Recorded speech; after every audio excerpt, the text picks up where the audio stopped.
There's a force that operates in plain sight, yet remains invisible. Its fingerprints are everywhere, but its face is hidden. We walk past its echoes every day in headlines, corporate decisions, political outcomes, and even wars, yet almost no one can truly name it. It isn't a myth, a conspiracy, or some Hollywood caricature. It's far more subtle, far more effective. This is the reality of the world's most powerful secret societies, organizations so skilled at remaining unseen that you may never even hear their true names. Throughout history, humans have been drawn to secrecy, to circles of power that outsiders can't penetrate. But what if the greatest danger isn't the secret itself, but our belief in what we think we know? What if the real hidden hand shaping our world is not one single group, but a shifting network of influential players whose only consistent goal is to remain unseen? The truth is that an effective secret society or intelligence network would never leave clues for you to find. It would mislead you, distract you, even feed you just enough information to keep you looking in the wrong direction. That's exactly what makes it so powerful. You've heard the names: Bilderberg, Bohemian Club, Council on Foreign Relations.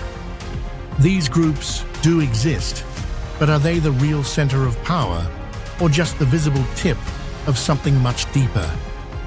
Consider the mysterious Joseph Ratzinger, a Polish political schemer expelled from Britain, France, and the US at various times, who is credited with creating the Bilderberg Group.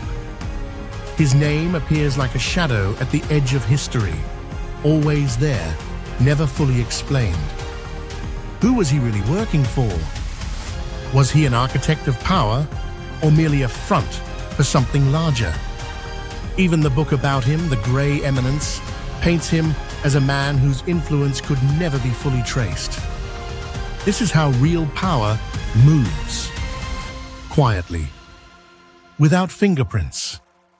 And then there's Prince Bernhard of the Netherlands, a former Nazi who became a Dutch freedom fighter and later one of the public faces of Bilderberg. One man, two roles, two worlds. What does that tell us? It tells us that the people at the highest levels of power are rarely simple villains or heroes. They are complicated, connected, and above all, strategic. Look closer and you'll see overlaps between these groups. Media moguls sitting beside military planners, financiers, brushing shoulders with politicians. NATO strategies whispered in quiet backrooms. Stay-behind armies like Gladio prepared to resist Soviet invasions. Networks within networks, each one publicly explained as a benign alliance, but in reality, functioning like concentric circles of influence. The deeper you go, the more the lines blur. Are these groups working together, competing for dominance, or both at once? Here's the most unsettling part. The more you investigate, the less you know. Like Russian nesting dolls, each layer you uncover reveals another inside. There isn't one single puppet master pulling every string. Instead, there are multiple hands tugging at overlapping threads, each convinced it is the one in control. This is why no one ever finds the center of power, because there isn't a center. There's only a shifting web of influence that adapts, mutates, and evolves. Some find this terrifying.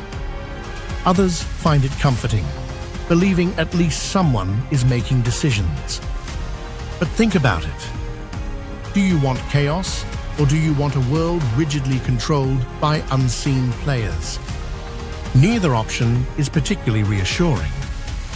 And history shows us that even small groups with radical visions can wreak catastrophic damage if their ideas gain momentum. The Nazis had just 12 years to impose their vision of a new world order.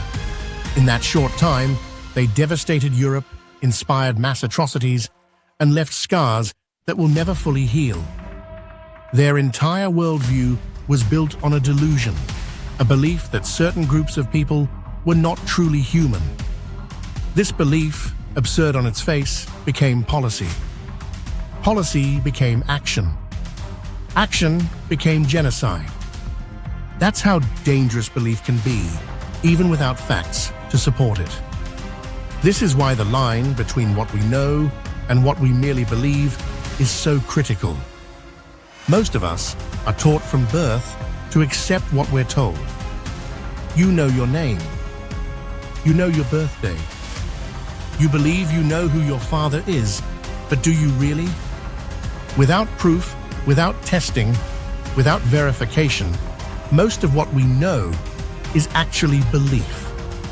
And beliefs are the raw material of manipulation. Perhaps the real lesson here is not about uncovering some hidden Illuminati, but about understanding how easily belief can be manipulated. About learning to separate what is proven from what is simply repeated. About realizing that the most dangerous ideas are often the ones that sound the most innocent. And if we fail to learn this lesson, we repeat history. We let small, hidden networks shape the course of entire nations. We let beautiful utopian visions turn into nightmares.